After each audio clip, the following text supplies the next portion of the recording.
श्री सीतारामचंद्राभ्या नमः। जनक जी का श्रीराम से विवाह प्रस्ताव। श्रीमद् वाल्मीकि रामायण बालकांड सर्ग 41 श्लोक 14 से 26। सीता स्वयंवर विशेष। सत्यं शिवम सुंदरम श्रीराम। श्रीमद् वाल्मीकि रामायण। श्री सहित दिनकर बंस भूषण काम बहु छवि सोहई। नव अंबुधर बरगात अंबर पीत सुर मन मोहई। मुकुटांग दादी विचित्र भूषण अंग अंगन ही प्रति सजे। अंभोज नयन विशाल उर्भुज धन्य नर निरखंती जे। जय श्री राम। आपका स्वागत है श्रीमद् वाल्मीकि रामायण की दिव्य श्रृंखला में। आज हम सुनेंगे बालकांड सर्ग 41 के श्लोक 14 से 26 तक, जहां राजा जनक ने श्री राम के तेज, मर्यादा और गुणों से प्रभावित होकर एक ऐतिहासिक निर्णय लिया, जानकी जी के विवाह का प्रस्ताव। पिछले श्लोकों में हमने देखा कि शिव धनुष टूटने के बाद सभा में सन्नाटा छा गया। राजा जनक भाव विभोर हो उठे और श्रीराम की महिमा का गुणगान करते हुए संकेत दिया कि अब समय आ गया है विवाह प्रस्ताव का। देवगण प्रसन्न हुए और सभी ने इस क्षण की गरिमा को महसूस किया। आज के श्लोकों में हम देखेंगे राजा जनक ऋषि विश्वामित्र की सहमति से श्रीराम के लिए सीता के विवाह का प्रस्ताव रखते हैं। वह दशरथ जी को संदेश भेजने का निश्चय करते हैं ताकि वह अपने पुत्र के लिए अनुमति दे सके। यह प्रसंग राजनैतिक, धार्मिक और पारिवारिक दृष्टिकोण से अत्यंत महत्वपूर्ण है। यज्ञं चहयं तत्र चरंतम विदूरतः। ददर्श पुरुष व्याघ्रो दुअक्षोक समन्वितः 14। दुअक्षोक में डूबे हुए पुरुष सिंह अंशुमान ने अपने यज्ञ संबंधी अश्व को भी वहां पास ही चरते देखा। 14। सतेषां राजपुत्राणा कर्तुकामो जलक्रियाम्। स जलार्थी महातेजा न चापश्यत् जलाशयम्। 15। महातेजस्वी अंशुमान ने उन राजकुमारों को जलांजलि देने के लिए जल की इच्छा की, किंतु वहां कहीं भी कोई जलाशय नहीं दिखाई दिया। 15। विसार्य निपुणा दृष्टिं ततो पश्यत् खगाधिपम्। पितना मातुला राम सुपर्णम निलोपमम। 16। श्री राम। तब उसने दूर तक की वस्तुओं को देखने में समर्थ अपनी दृष्टि को फैलाकर देखा। उस समय उसे वायु के समान वेगशाली पक्षीराज गरुड़ दिखाई दिए, जो उसके चाचाओं सगर पुत्रों के मामा थे। 16। सचैनं ब्रवीद वाक्यं वैन्तेयो महाबला। मा शुचः पुरुष व्याघ्र वधोयम लोक सम्मतः। 17।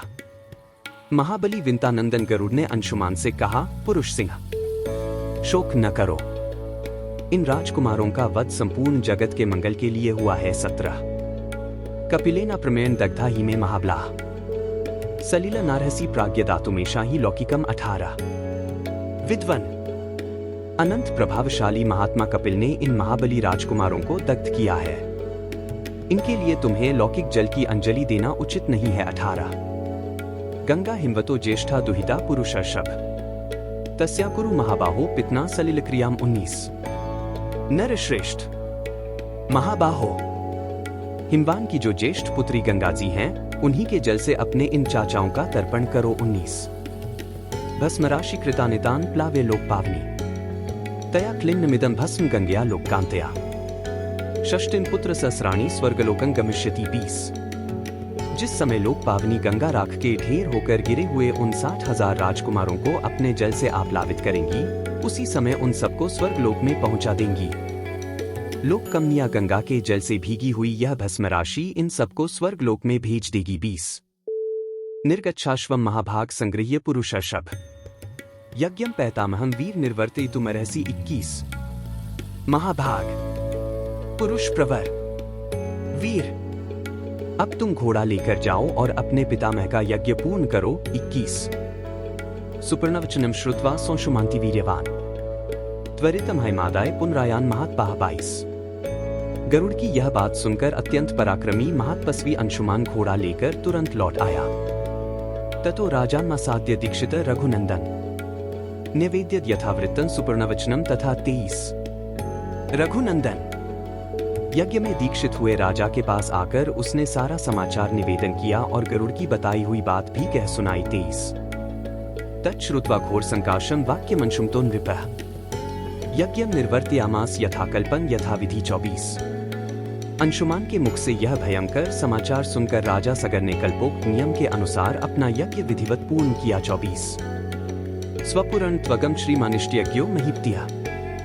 गंगायाश्चाग्ने राजा निश्चयं नाथ्य गच्छत्। 25। यज्ञ समाप्त करके पृथ्वीपति महाराज सगर अपनी राजधानी को लौट आए।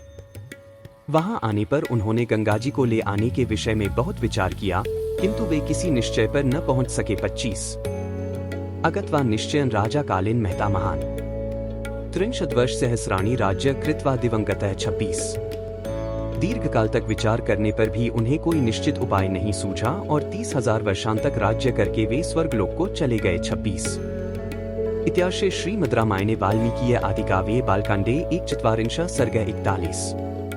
इस प्रकार श्री वाल्मीकि निर्मित आर्ष रामायण आदिकाव्य के बालकांड में 41वां सर्ग पूरा हुआ। 41 कल के श्लोक बालकांड सर्ग 42 श्लोक 1 से 13 तक हम जानेंगे कि जब यह शुभ समाचार अयोध्या पहुंचा तो महाराज दशरथ ने कैसे इस प्रस्ताव को स्वीकार किया। भावना, संस्कार और पितृत्व की गहराइयों को जानेंगे हम अगली कड़ी में। अगर आपको आज का प्रसंग प्रेरणादायक और भावपूर्ण लगा हो तो वीडियो को लाइक करें, कमेंट करें, जय श्री राम और चैनल को सब्सक्राइब जरूर करें। यह दिव्य कथा अपने परिवार और मित्रों के साथ जरूर साझा करें ताकि रामायण की भक्ति और मर्यादा हर घर में गूंजे। कल फिर मिलते हैं एक नई कथा, नई सीख और भक्ति भाव से भरे हुए।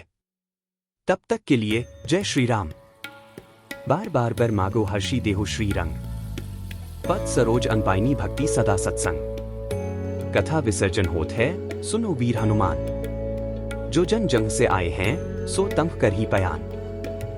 बोलो सियावर रामचंद्र जी की जय, राम भक्त हनुमान जी की जय, उमापति महादेव जी की जय। मंगल भवन अमंगलहारी, द्रवहु सुतसरथ अजिर बिहारी।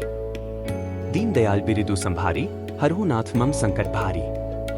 जय सिया राम, जय जय सिया राम।